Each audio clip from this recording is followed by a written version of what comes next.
Nigeria's National Assembly is currently considering the NGO regulation bill for passage.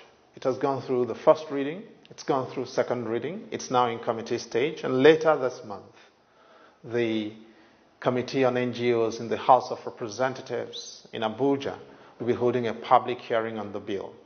And it's important that you understand what this bill means and its implications for both yourself as a citizen and for the country in general.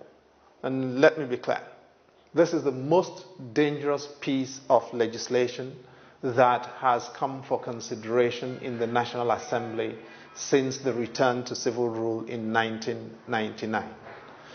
It covers the activities of every entity and everybody that is not government. And it affects churches, mosques, schools, universities, hospitals, everything, as well as humanitarian operations wherever they are taking place in the country, whether in the northeast or in the southeast or south-south, whether in the middle belt or in the northwest or southwest. It is totalitarian in its consequences. Now, what does the bill require? Basically, all resources, all funds, everything that are collected or liable to be collected and made available to service communities, individuals in need in this country will be subject to Abuja. Before you can raise funds in your church and your mosque, you have to get Abuja's permission. After you've raised the money, you have to return them to Abuja for Abuja to tell you what to do with them. And when you've done that, only Abuja can help you to do your audits. Nobody can operate anything without clearance from Abuja. It's worse than a totalitarian piece of legislation. For the old mamas and old papas doing isusu in the village, that is revolving credit. Before you do your collections, you come to Abuja for clearance. After you've done your collections, before you share the money or rotate the collections amongst the beneficiaries, you come to Abuja for clearance. Ahmadiyya movement will have to come to Abuja for clearance. NASFAT will come to Abuja to do anything. The mosques that do collections every Friday to support people in their congregations and their communities will all have to account for that money to civil servants who will either tell them what to do with it or collect it and trouser it into their pockets. The churches will be out of business, the mosques will be endangered. This is what the legislators want us to subscribe to. And as a citizen, you've got to understand that this means that there will be no voice of criticism for government. Nobody can tell government anything.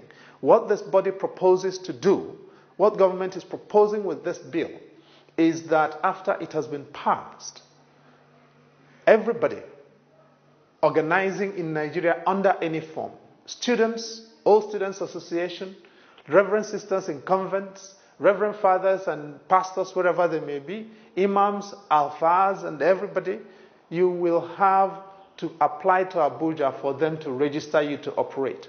If they agree to register, they can refuse to register you, in which case you cannot do anything.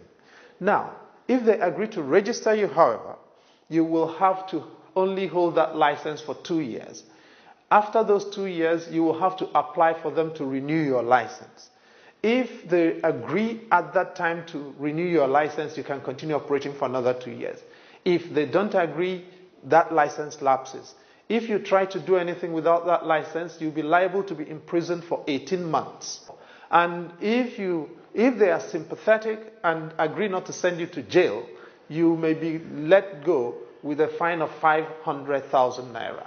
The civil servants will collect this money in the name of the politicians. It will be used to fire up political power that will not be accountable to any one of us. And this is why I'm saying that this is the most dangerous piece of legislation that's been considered in our country to date, in the past 20 years. But you can do something about it.